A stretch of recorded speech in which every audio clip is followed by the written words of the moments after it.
Even as far back as the 90s cartoon, I have been a huge fan of the X-Men. I was a sprightly child when the first generation of X-Men movies came out, and as really the first superhero movies I watched, and in my opinion the reason that superhero movies are all blockbusters today, I think they really deserve a place in the Superhero Hall of Fame. For better or worse. For better like X2, or for worse like X3 The Last Stand. Now, X3 The Last Stand had a huge number of different plot layers, not many that complemented each other, but if you can cast your mind back for me, you will remember that Jean Grey got edgy and evil, and in case you aren't aware, this is actually a very famous storyline from the comic books, specifically the Dark Phoenix saga, which is where this new generation X-Men movie gets its name and plot. Loosely. The film's opening moments show us that the X-Men team are now known the world over.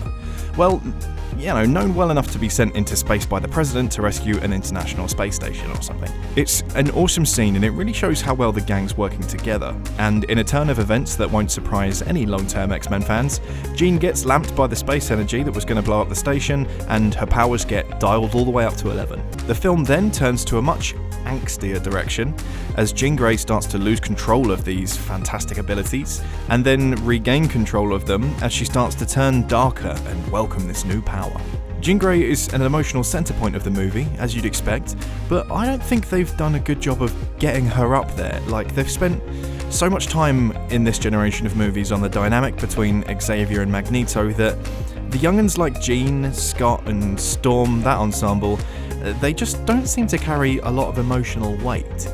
There's also an alien in this movie played by Jessica Chastain, and despite being portrayed by an incredible actress, is completely forgettable and kind of throwaway. There's this entirely unnecessary plot thread about aliens that I think the film could have probably done without, and yeah, I know that the Phoenix Force is from space, but still, these films have a strong and already large enough cast to really carry a plot without having to introduce a new villain of the week to carry things forward, who we don't really care about and who we don't really know. And all of her whispering in Jean's ear just made her more annoying than evil. Speaking of the plot, most Marvel property movies have the benefit of the roadmap of the Marvel Cinematic Universe, and they can build up and tease out epic villains in a way that feels meaningful, and it does them justice and gives them scale. Both this movie, Dark Phoenix, and X-Men Apocalypse didn't do this. Look, I really enjoyed Dark Phoenix, but it wasn't the movie that I think Jean Grey or the Phoenix deserved, and I think there's a good reason these second generation X-Men movies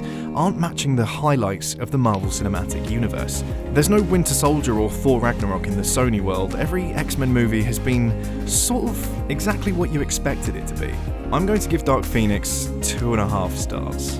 While I don't think it deserves the absolute skewering that it's getting from the critics, I'm also not going to commit too much of it to memory.